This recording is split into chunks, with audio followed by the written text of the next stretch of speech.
The Islamic fanatics who are such a nuisance in the West wouldn't be half the problem they are without the complicity of the multiculti metropolitan middle-class left, who are all too eager to curtail free speech and to suppress inconvenient ideas by misrepresenting them as bigotry and racism. Here in Britain, we've known for some time that the BBC's reputation for impartial news reporting has been pretty much destroyed by this kind of political correctness. The truth is no longer sacred to the BBC. It's now seen as a problem to be navigated around with euphemism, as in the case of Islamic terrorism, or simply dismissed with crude slanders like far right when it comes to political views the BBC disapproves of.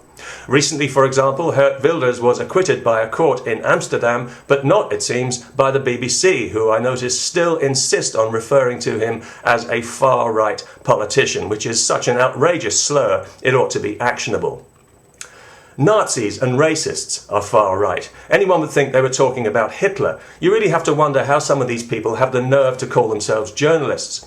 Millions of people trust the BBC as a source of impartiality and truth, yet according to the BBC website, the Dutch people have elected somebody on a par with a Nazi to help govern them.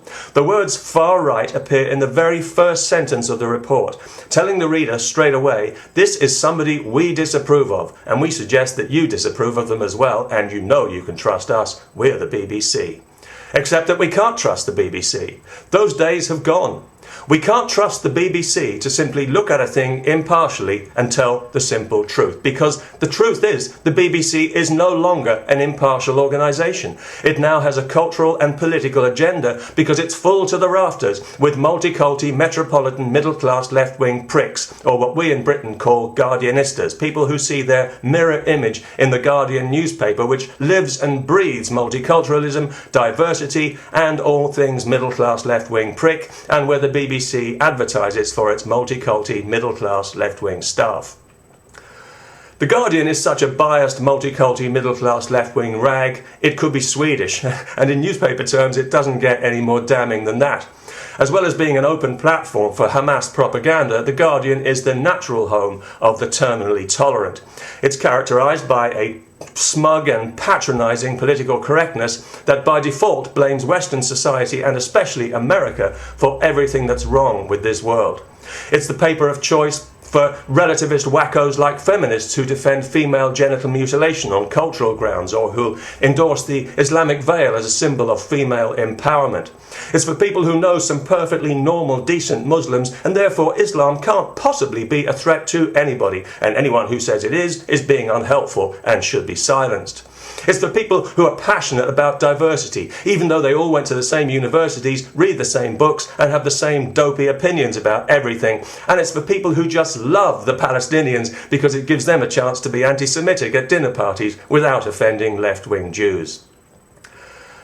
The Guardian and the BBC are both pillars of a kind of British metropolitan multiculti middle-class left-wing prickocracy whose days are numbered.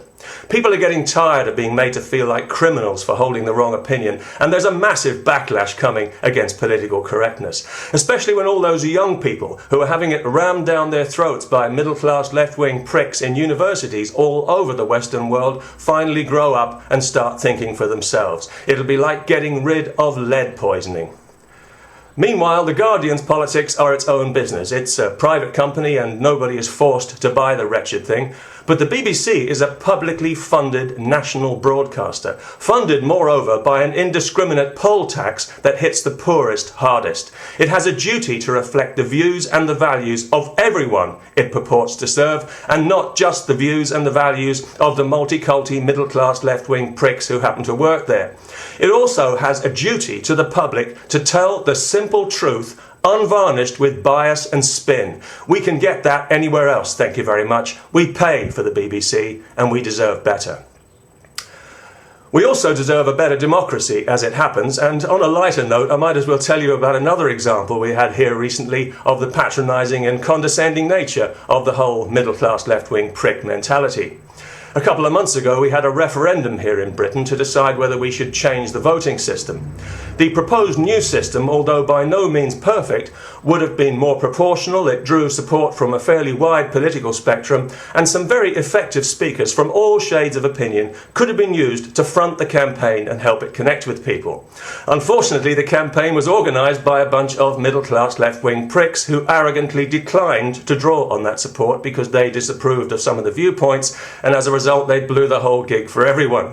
The people they did choose to front the campaign were all middle-class left-wing pricks like themselves, actors and other personalities in the media and the arts, people who inhabit a self-regarding bubble of advanced middle-class left-wing prickery and have no idea how despised their opinions really are.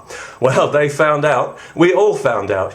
A few places known for their heavy concentration of middle-class left-wing pricks voted for the change, and everybody else outside the bubble voted against. So now we're stuck with the old system permanently, because the chances of getting another referendum are about as likely as finding fur on a fish or getting unbiased news from the middle-class left-wing pricks at The Guardian or the BBC. Peace and all that middle-class jazz.